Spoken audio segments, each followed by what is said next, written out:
Fighter ဘွားရှုံးပွဲမရှိသေးတဲ့ဘိုနီကယ်ကိုဘဲဥခွဲပြသွားမယ်ဆိုတဲ့ Rainier Trader ဆိုတဲ့ MMA Fighter ကြီးကိုမြန်မာပရိသတ်တွေအနေနဲ့မသိသူရှိလောက်မှာမဟုတ်ပါဘူး။ဒီချိန်က World Championship မှာရှင်ပြိုင်ခဲ့ပြီးမြန်မာပရိသတ်တွေရဲ့အချစ်တော် Fighter ကြီးအောင်လှအန်ဆန်းနဲ့လည်းနှစ်ချိန်ကြီးရှင်ပြိုင်ထိုးသက်ခဲ့မှုတဲ့ပြိုင်မဟောင်းကြီးတယောက်လည်းဖြစ်ပါတယ်။အသက်အရွယ်ရောက်အောင်လှအန်ဆန်းတဲ့အများကြီးငယ်တဲ့ Fighter တယောက်ဖြစ်ပြီးအောင်လှအန်ဆန်းအကြဘက်ရောက်နေချိန်မှာ Rainier Trader ကအတက်ဘက်ကိုတရိပ်နဲ့တရိပ်ပြနေခဲ့တာလည်းဖြစ်ပါတယ်။ကချင်သားကြီးပိုင်ဆိုင်ထားခဲ့တဲ့ချန်ပီယံခပတ်နှစ်ခုစလုံးကို Rainier Trader ကအနိုင်ယူကပိုင်ဆိုင်သွားခဲ့ပြီးအဲ့ဒီချိန်ကနေစလို့နယ်သာလန်နိုင်ငံသားကြီးကိုမြန်မာပရိသတ်တွေကရင်းနှီးသွားခဲ့ကြတာပါ။ဒါပေမဲ့လည်းအောင်လှအန်ဆန်းကိုအနိုင်ယူပြီးစုခုသိမ့်ပိုက်ထားခဲ့တဲ့ချန်ပီယံခပတ်နှစ်ခုစလုံးကိုအန်နာတိုလီမာလီကင်စီပြန်လည်ပေးရသွားခဲ့ရတာဖြစ်ပြီး Rainier Trader ရဲ့ One Championship Promotion အောက်မှာရှင်ပြိုင်ခဲ့တဲ့နောက်ဆုံးပွဲစဉ်တွေအဖြစ်မြင်တွေ့ခဲ့ရတာလည်းဖြစ်ပါတယ်။ Rainier Trader ဟာ One Championship နဲ့စာချုပ်ကြံရှိသေးပေမဲ့ပွဲစီစဉ်ပေးမှုတွေနဲ့ပတ်သက်ပြီး One Championship နဲ့လက်တွဲဖြုတ်သွားခဲ့သူပါ။တကယ်လို့ Rainier Trader သာ One Championship မှာဆက်ပြီးရှိနေအောင်ပဲဆိုရင်လက်ရှိအချိန်မှာရှမ်မေးအာဒိုကန်နဲ့ထိတိုက်ရင်ဆိုင်နေရလောက်ပြီလို့ပဲဆိုကြပါမယ်။အခုတော့ One Championship ဘက်ကလည်းအာဒိုကန်နဲ့တခြား Fighter တယောက်ကိုပွဲစီစဉ်ပေးလို့မရတိုင်း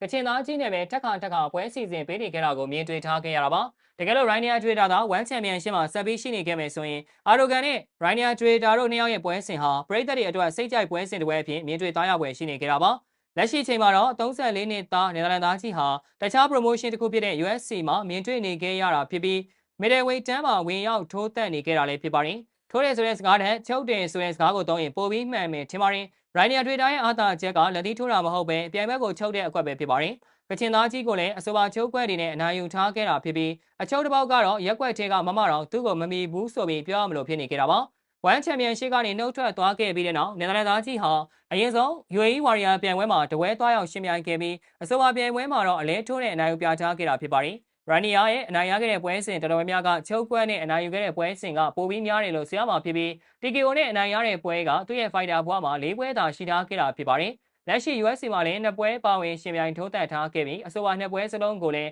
submission နဲ့အနိုင်ယူထားခဲ့တာဖြစ်ပါတယ်။လာမယ့်မေလ3ရက်နေ့မှာကျင်းပမယ့် UFC Fight Night ပြိုင်ပွဲမှာလည်း Rainier Trader ဟာသူ့ရဲ့ UFC Fighter ဘွား3ပွဲမြောက်ပွဲစဉ်ကိုရှင်ပြိုင်ထိုးသက်သွားတော့မှာဖြစ်ပြီးအဆိုပါပွဲစဉ်မှာတော့ USA နိုင်ငံသားဘိုနီကယ်နဲ့ရှင်ပြိုင်သွားရမှာလည်းဖြစ်ပါတယ်။ဘိုနီကယ်ကအခုမှ29နှစ်သာရှိသေးပြီး Rainier ထက်9နှစ်ပိုငယ်တယ်လို့ဆိုရမှာပါ။နောက်ပြီးဘိုနီကယ်ဟာ Fighter ဘွားမှာ9ပွဲရှင်ပြိုင်ထိုးသက်ထားခဲ့ပြီးအဆိုပါ9ပွဲစလုံးကိုလည်းအနိုင်ယူပြထားခဲ့တာဖြစ်ပါတယ်။ Rainier Trader ကလည်းအန်နာတိုလီမာလီခင်ကိုရှုံးနေထားတဲ့2ပွဲသာရှိပြီး Fighter ဘွား22ပွဲမှာ19ပွဲထိအနိုင်ရရှိထားခဲ့သူပါ။အဲလို Fighter ဘွားရှုံးပွဲလုံးဝမရှိသေးတဲ့ဘိုနီကယ်ကိုဒီတစ်ခါတော့ Rainier Trader ကဘဲဥခွဲပြသွားမယ်လို့ဆိုထားခဲ့ပြီးသူ့ရဲ့ game plan ကိုလည်းအခုလိုဖွင့်ရသွားခဲ့ပါတယ်။ကျွန်တော်အနေနဲ့သူအနားထိကတ်နိုင်ဖို့လိုမယ်။ဖိအားပေးကစားရင်ထိချက်တွေရယူပြဖို့လည်းလိုပါတယ်။သူဘက်ကတော့လဲချလို့ရအောင်စ조사ရင်းနဲ့ဝင်လုံးလာမှာပါ။ဒီပွဲနိုင်ရှုံးက claim ပုံစံတွေကနေအဆုံးဖြတ်ပေးလိမ့်မယ်လို့တော့ထင်ပါတယ်။ဒီအနေထားကတပွဲလုံးဖြစ်လာနိုင်တဲ့အခင်းအကျင်းတစ်ခုဖြစ်တယ်လို့အပြန်အလှန်ထိုးချက်တွေနဲ့စော်ကြမဲ့ပုံစံနဲ့ရှိလာမှာပါ။ကျွန်တော်ကတော့သူ့ကိုဒူးတိုက်ချက်တွေ